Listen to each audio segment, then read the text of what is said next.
DJing herself, trying to find the show opener thing. Okay, here it is. No, that's it. No, it's this one.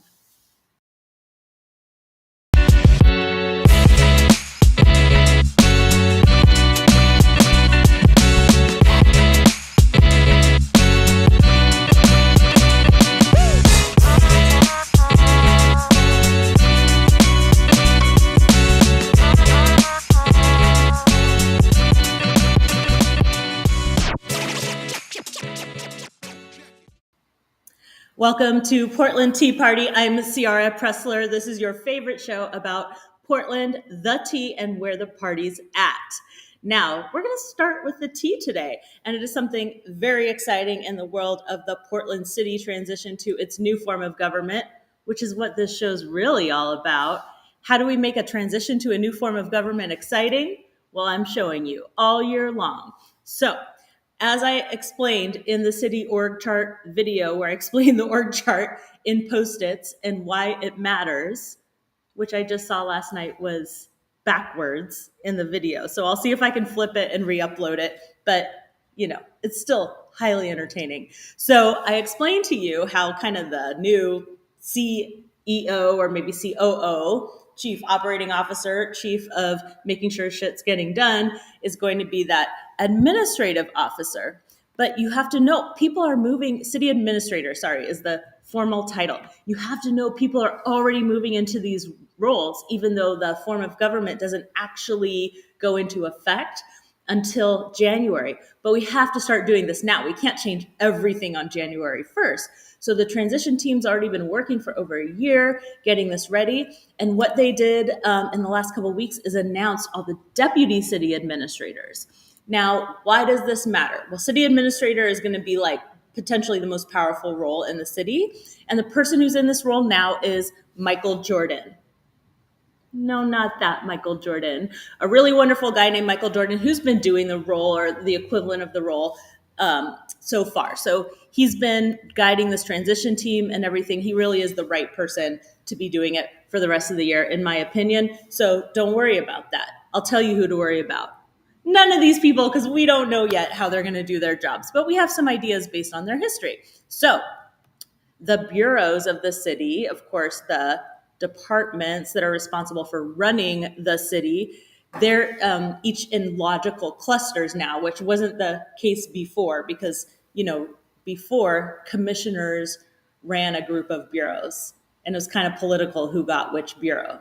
It doesn't make sense for a city to run well, right? So we want the city to run better. We all have that in common. So we have deputy city administrators over the logical groups. So one of the logical groups is budget and finance. New deputy city administrator, Jonas Bury. That's my rap air horn. Don't know him, but seems like he has some great experience. And it seems like he might be coming from outside the city of Portland. He hasn't been working there before, which I am hugely in favor of. We need some fresh thinking and ideas.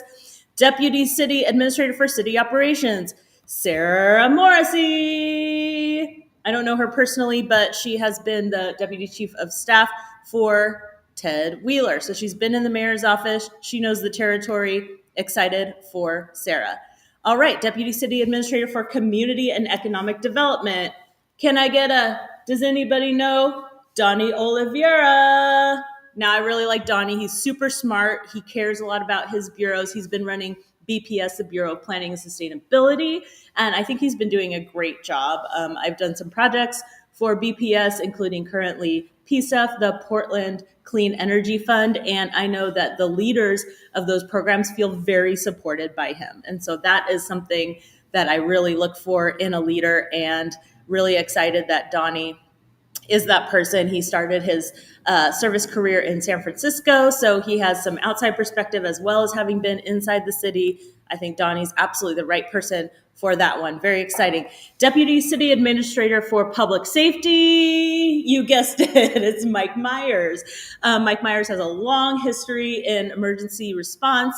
I think he was formerly the chief of Portland Fire and Rescue 2 chiefs ago. I haven't met him yet, but I'm really excited to meet him because, of course, my company has worked with PFNR, the fire department, and also Portland Street Response. So hopefully he will be providing extraordinary support to both of those organizations. Who's a deputy city administrator for Vibrant Communities? It's Sonia Schmansky. Gotta love her. She has been the deputy city administrator, basically working with Mike Jordan, right under him, thus far. So she is all about that org chart. She knows what's up. She is I think, lifelong Portlander. Vibrant Communities is things like parks and the arts. I think she's going to be great in that role. Very excited about this one. Deputy City Admin for Public Works, Priya Dhanapal. Hope I'm pronouncing your name correctly, Priya. Can't wait to meet you. She's going to be helping with things like water, environment, and transportation. Very big and important bureaus. We don't know yet, though, who's the assistant city administrator. And that's going to be big because they're going to oversee things like communications, community engagement, council operations, and the Office of Government Relations. And those are the bureaus that I really love as somebody with experience in some of those things. So who's it going to be? Of course, I will tell you as soon as I find out. All right, let's get on to our guest today. You're absolutely going to love her because I do. And I'm going to help you to know why she is somebody to love when we're back.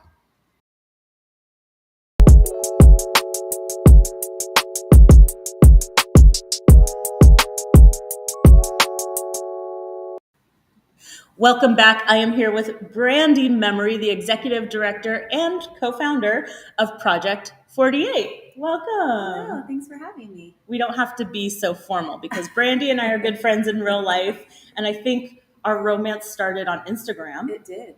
We were the pandemic.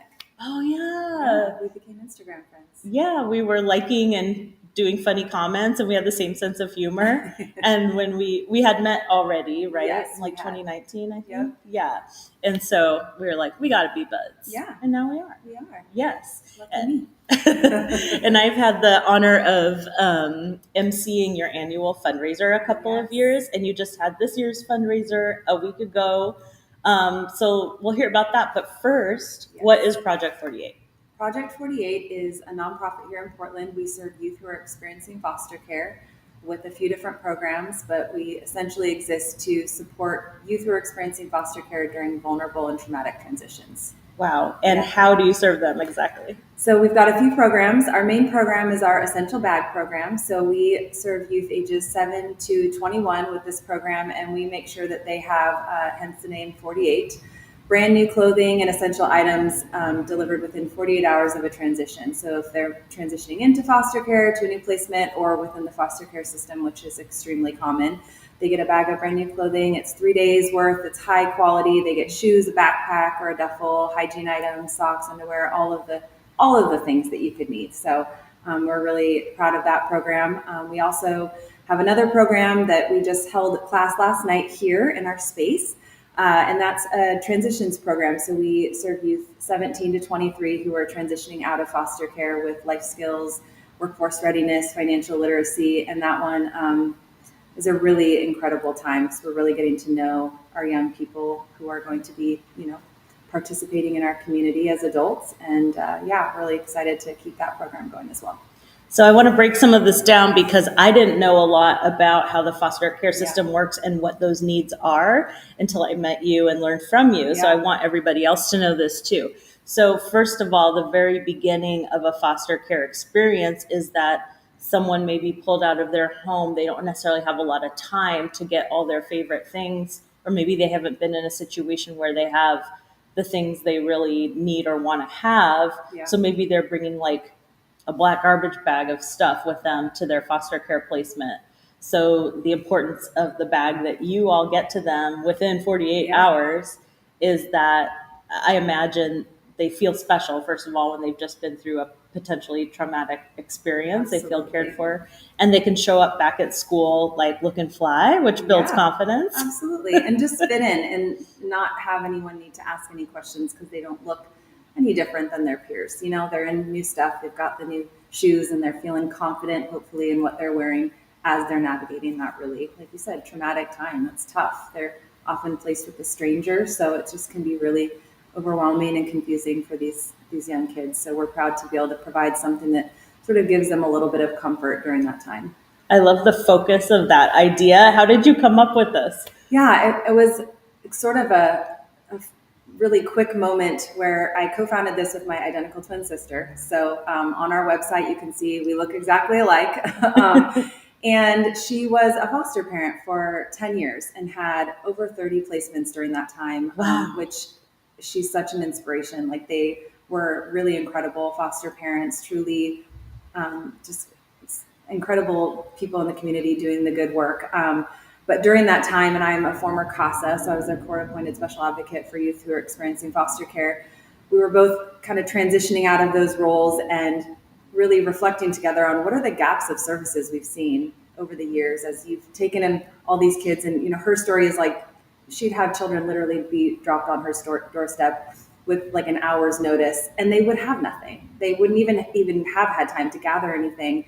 And it was so heartbreaking. And I think for us, it was like, there's used clothing closets and all of these things that are available, but those felt sort of not good enough for us, for young people to be able to have access to their basic essentials. Like, they deserve just their basic needs to be met as they're going through a difficult time. So that was really our idea was, let's fill the gaps. 0 to 6 is heavily served. We wanted older kids who were school age to really feel like they had the stuff, like you said, to go back to school. They're going to go to school. They're going to go to court hearings. They're going to show up to places, and just to have some things to wear that are clean and new and their very own was really important. So that was really, I pitched the idea to her and said, let's just start this. And she was like, we can do that? I was like, yes, we can. So we did. Launched in 2019. Wow. Yeah, right before there was a really specific need. The thing I like about this is that a lot of people are feeling really overwhelmed and therefore kind of rendered powerless by the problems we're facing in Portland and, of course, across the country. Yeah. And, you have to find a way to channel that frustration and anger into action. Yeah. And the thing about this is that it's an action you can see immediately. It's not the long work of policy or maybe funding. It's something that happens now. Yeah. And I think that must be very satisfying. Absolutely. I'm really proud. I mean, in less than 5 years, we will celebrate our 5-year anniversary this September. We've served over 4,500 youth who are experiencing foster care with our programming. So, like, the need is there. It's the kids need services. There are so many gaps, and there's so much policy and things that need to change. So for us, feeling like we can fill gaps right now without having to deal with any bureaucracy or anything like that is huge. It's massive, and I'm really thankful that we get the opportunity to do this. Let's talk about the other program, because I know a really precarious time is aging out of the system. Absolutely. So maybe you've gone through high school and you've been in foster care and you don't have anyone to catch you or take care of you once you're turning 18. So talk a little bit about that. Yeah, it's huge. I mean, I think as a mom I've got 6 kids and I've got teenagers, teenagers and young adults. And I think for me, this program was really my vision of wanting to serve our youth who are transitioning out. In the state of Oregon, you can stay in foster care until you're 21. And then there's independent living program services from up until you're 23 years old. And so there's this time period where there are some things available, but they're still considered, in child welfare at some point. But yeah, having my own kids and watching them struggle to learn how to launch out, and they have supportive parents and, a great community and network. And I kept thinking, this has to be such a difficult time for these young people who have navigated so much trauma and their background, and really, like you said, don't have a guardian or even an adoptive or foster parent to reach out to ask, how do I create a budget? How do I put my best foot forward in an interview? How do I write a resume? Like all of those things that are vital skills for young people to go out into the world. And so we designed this program for them to come in for 6 weeks and really wrap around them during that time and give them all of the skills that we think are vital for their age group. And it's been such a hit. It's been, we have a wait list right now. We have a cohort that just started, and we have a wait list for our next one. Our youth get paid to be with us. That was a really big deal for me. I wanted them to feel like their time was valuable. So they get paid to come in, little cash money in their pocket as they learn all these skills and then go out into the world. And, they're learning budgeting and banking and credit and debt, what they can do for work. What are their interests? What are their skills? Things that it's just hard to sit down and learn when you're young. So I'm really excited about it. That's awesome. The idea of being a foster parent or providing some sort of care in the kind of life cycle of foster care, whether it's an advocate or, emergency placement, Yeah. really tugs at my heart. And I have space for it as somebody who doesn't have kids. Yeah. But when you said you had 6 kids, that wasn't foster kids. That was like your own kids, yeah. right? And you still have space to help over 4,500 kids throughout Portland. So what? I know. So no excuses if you have 2 kids and you're like, I don't have time to help. Oh my gosh. But how can people get involved if they want to? Where do they even start if they're interested in foster parenting or being an advocate? Yeah, I think there's a lot of great ways. And May is Foster Care Awareness Month, so it's a great time to be here and to talk about this with you. I think there's a lot of great organizations in Portland that are serving youth who are experiencing foster care in different capacities. A great way is to jump into a volunteer informational and learn more about these organizations like ours. We have one today. You can get on our website and you can join virtually, and you can just hear about how to get involved as a volunteer and plug into some of the ways through our Essential Bag program and also our Life Skills program. And we have so many young people in here that just need adults that are removed from the child welfare setting, that are in the community doing great and exciting things. Maybe they have space for an intern or an entry-level, work position for these young people that are in with us, and can take them under their wing and support them as they're navigating their next steps. But jumping into these volunteer informationals, we're not the only organization that does it, that serves foster care, and just learn a little bit about how you can give back to kids, because foster parenting isn't the only way. There are so many other ways to support. Yeah, and if you don't have time, I'm sure you'll take their money. Oh, so nice. What's the minimum donation that helps? Yeah, for us to provide an essential bag to youth, that's about $225 for us to assemble that. So that's always an amazing donation. It allows us to provide one bag. Today, currently, I got into the office and we have 6 bags being delivered today. So it's been a busy, not just today. I mean, there's been other ones this week, but it's tremendous. We purchase 90% of our inventory. So for us, donations are huge. It really allows us to keep that program going. Wait, in the city that is the capital of athletic apparel production, right? Why aren't you getting all donations from Nike, Adidas, Columbia, etc.? It's tough. I mean, we've pitched a lot, and it's tough to. I think they get asked a lot, is my guess. But what I can say about what we do is any in-kind donations that come to us go directly into the hands of youth who are experiencing foster care immediately. Like, they are in and out. Our rotation of inventory is so quick. Like I said, 6 bags in one day. So we're doing a lot of bags. So, we would love those partnerships with those in-kind donations. So you know what to do, tea partiers. If you're affiliated with one of these companies that makes personal care products or clothes or shoes, hit up Project 48, project48.co. Yep. And where can people follow you on the socials? Yeah, we're on Instagram, Project 48 Inc. on Instagram, and we are on LinkedIn, as obviously we're here today on LinkedIn, and on Facebook. So check us out. We've got really great things coming up this month with Foster Care Awareness Month. You'll hear some voices of foster youth, just some insight from our young people about what their experience is, maybe debunking some myths on what foster care is and isn't. I think that's always important for people to understand. There's so many ideas that we have without, digging in and asking the right questions. Awesome. Thank you for all you do. Give me that hand. I just want to be like, thank you so much. I love you too. Stay for the party, please. Okay. All right. When we are back, we have a very special party day for you.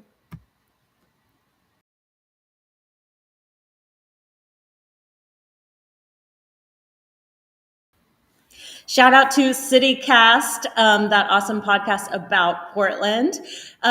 They have designated today, May 3rd, 503 Day. Get it? I love it. Yeah, 503, so our OG area code. And so they are coming up with ideas of how to celebrate Portland or being a Portlander today. Super clever. We have linked their podcast episode about that in the show notes, so check that out. It's hilarious.